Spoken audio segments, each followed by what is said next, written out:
Hello, how are you? I wish we were talking to each other face to face so I could hear how you are, because if you are watching this as I am filming it, things have felt not so great for a while, I think for a lot of us.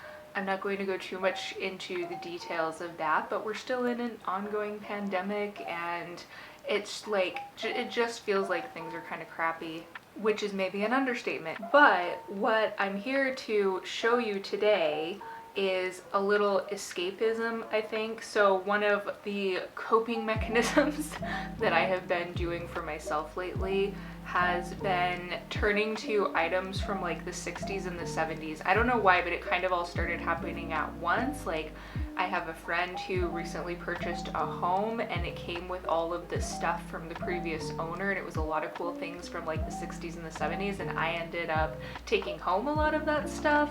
And then I guess I just kind of got in that frame of mind and I got this thing in my head of I'm gonna go on eBay and look for old tarot decks, which am I the only one that every now and then likes to go on eBay and look for old tarot decks? So I was browsing eBay and I found a copy of the Aquarian Tarot. This is the original printing, I believe, from 1970. So in a second I'm going to flip the camera around and do kind of like a walkthrough, show and tell. We'll just go through the deck together.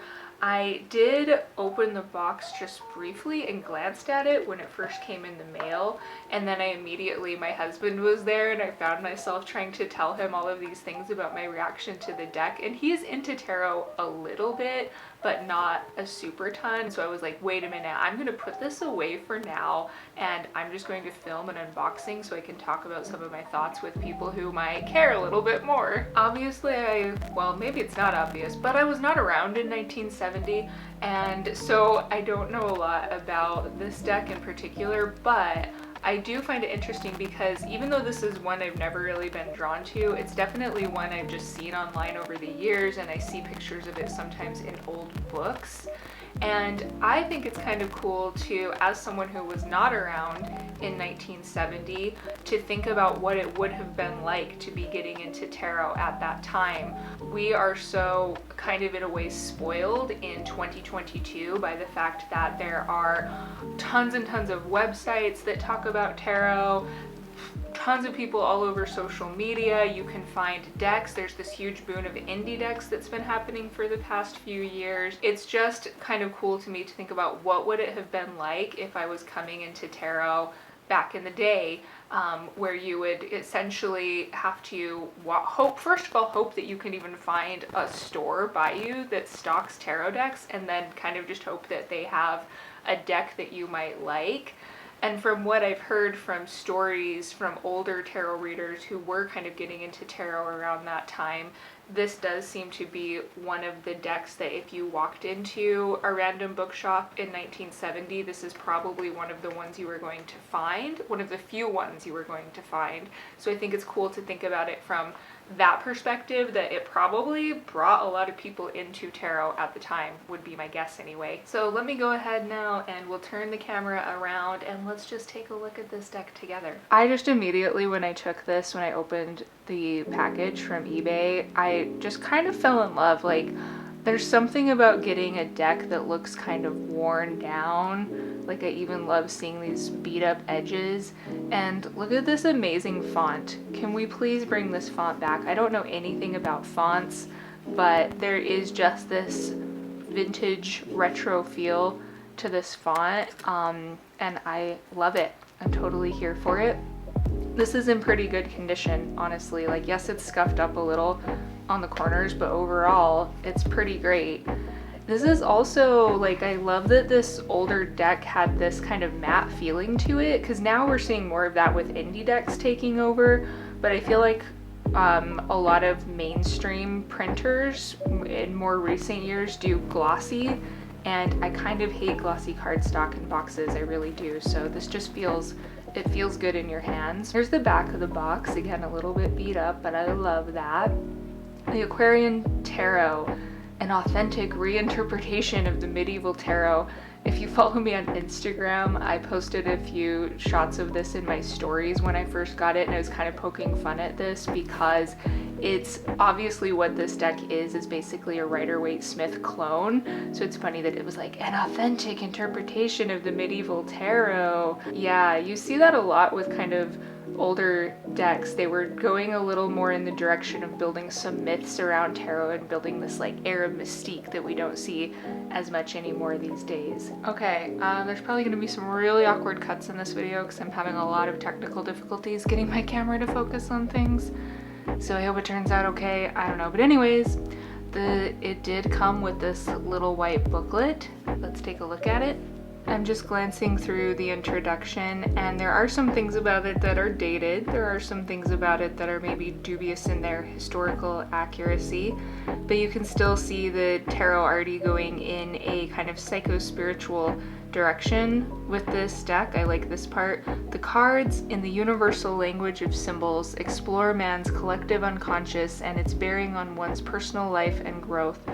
A proper reading of the cards can help one gain perspective on personal questions and reorder the priorities in his life. Whether the cards help to know oneself better or point one in a new direction, they add a new dimension to one's experience of life. I'll stand by that. It folds out like this, and it does go through definitions for each individual card. I just glanced at them. I haven't looked at them too closely, but some of them do seem rather dated. Like the High Priestess is described as the ideal wife and mother, which comes across as slightly yikes in 2022. And it looks like this deck had its own companion book, Psychic Tarot. It was only $8.95 in 1970. I wonder whatever happened to this publisher, Morgan & Morgan. It's like, what else did they do? Did they do a lot of tarot decks? I don't know anything about them. The last thing I'll say about this book is, can we bring this back though? Just like how it opens up like this. That's kind of cool. I kind of like that. All right, I've zoomed in a bit in an attempt to hope to God that my camera is focusing. To be honest with you, this is kind of a side tangent, but I filmed a completely different unrelated video a few weeks ago, and I ran into so many technical issues that it was unsalvageable, so now I like have anxiety about making videos, but I hope this is going to work and I hope you can see okay. So let's take a look. First of all, actually I really love these colors. It kind of even a little reminds me of my deck, the Spacious Tarot. Has this beautiful sort of like pinks and blues and this like watercolory look. That's pretty. I really like that Ace of Swords. I can work with that. And then clearly, like I mentioned, you can see it is indeed essentially a Rider-Waite-Smith clone. This is a very Rider-Waite-Smith Two of Swords. We're probably, oh yeah, Three of Swords, of course, Four of Swords. They look, the thing that I like about this is it's different enough, like the art style is so unique that sometimes I'm kind of over Rider-Waite-Smith clones, but I feel like I would actually use this deck occasionally, at least so far. I wonder if the newer editions have this same coloring, because I know this deck is actually still in print. You can find like a new, version of this. This has never gone away. I just have this is the version that came out in 1970, but I wonder how different the colors look, because I'm loving the skies in this deck.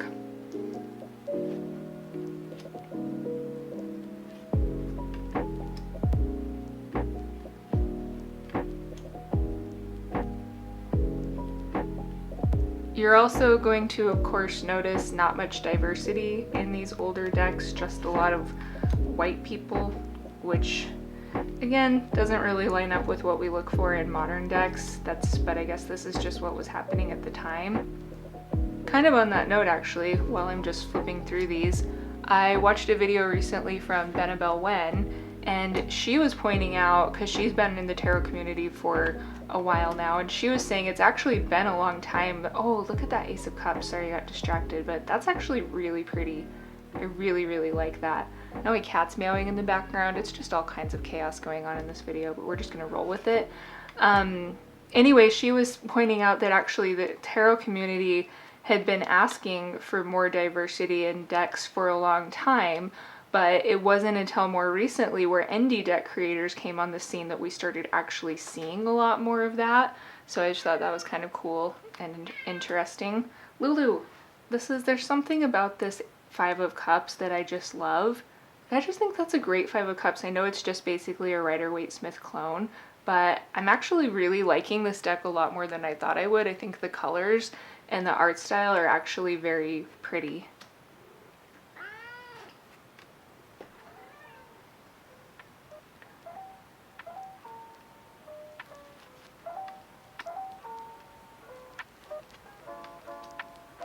Oh, that I do not like. Oh no, I do not like that guy's face. There's just something about, let me see if I can show you better. Look at his face. I don't like it.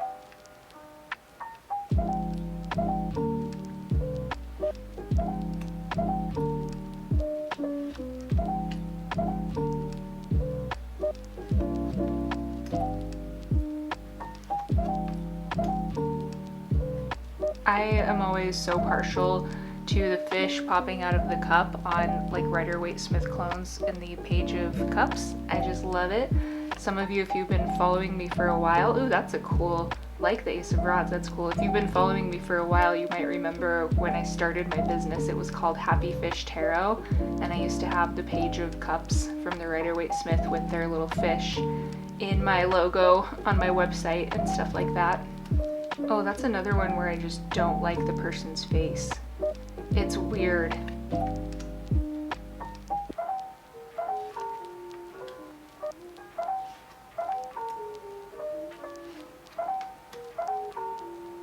I kind of do like the Page of Rods, Page of Wands, Page of Rods. You can't see much of his face, maybe that's why I like it. Ooh, I like, this is cool. Look at this sunflower. I don't know exactly what's going on with it, but it's cool looking. Oh my gosh, this one made me kind of gasp because I love the colors in this. Look at this. There's something about this orange and blue color combo that feels very 1970 to me. I don't know, maybe this still looks like this in modern versions of this deck, but I just find that very aesthetically pleasing. I don't like that face again. There's some weird faces that I don't like. I've moved away quite a bit since I started my business from using many decks with people at all. I've talked about this before, but I just find that they can be distracting to me with the way that I read. That's probably why in the deck that I created, the Spacious Tarot, we don't have people. It's more immersive, like you can sort of picture yourself like I'm the Nine of Pentacles, I'm in the Nine of Pentacles. That was the theme that we went for. It's very zoomed in on the figures, and this is something I did glance at a couple of reviews of this deck on Eclectic Tarot, and that's something people had pointed out, that it's like a Rider-Waite-Smith clone, but you're sort of more zoomed in on the scenes.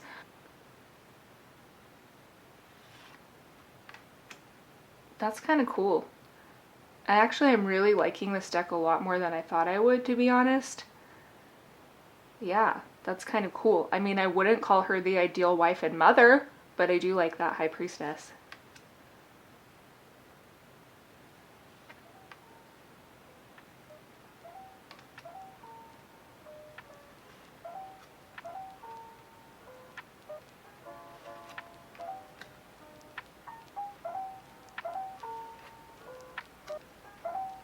I love also, actually, sorry, I hope I'm not getting too out of frame. I really like the font. I don't know what this style is. I read somewhere there's like an Art Deco influence in the art of this deck, but I love the titles on the cards. They look very cool. And I like that they kind of bounce around, like they're not uniform.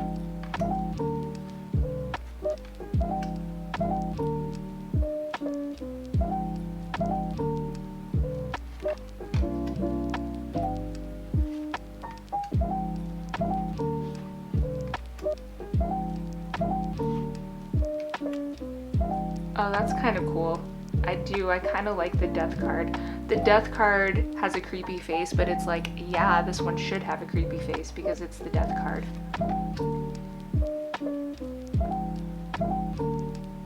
I don't really, some of these are kind of different really from the Rider-Waite-Smith. Like I'm not actually sure what's quite happening in Temperance. So there's a few that are actually unexpected. That's kind of cool. I like the Devil.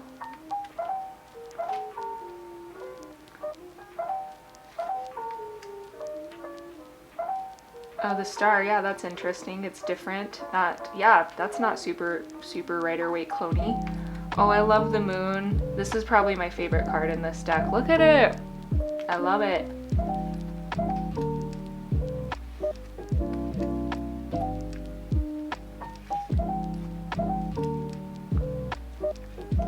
Okay, so that's the Aquarian Tarot. I'll show you the card backs too. I actually really like the card backs as well. I was going to talk a little more in detail about my thoughts on some of these, but I think I'll actually just leave it there for now because I'm a little nervous about how my camera is working and if you're going to be able to even see and hear this. So thank you for bearing with me. I wanted to just do something kind of low-key and a little bit relaxing, just going through this tarot deck together. So it was good to be here with you, and take good care. I'll talk to you soon. Bye bye.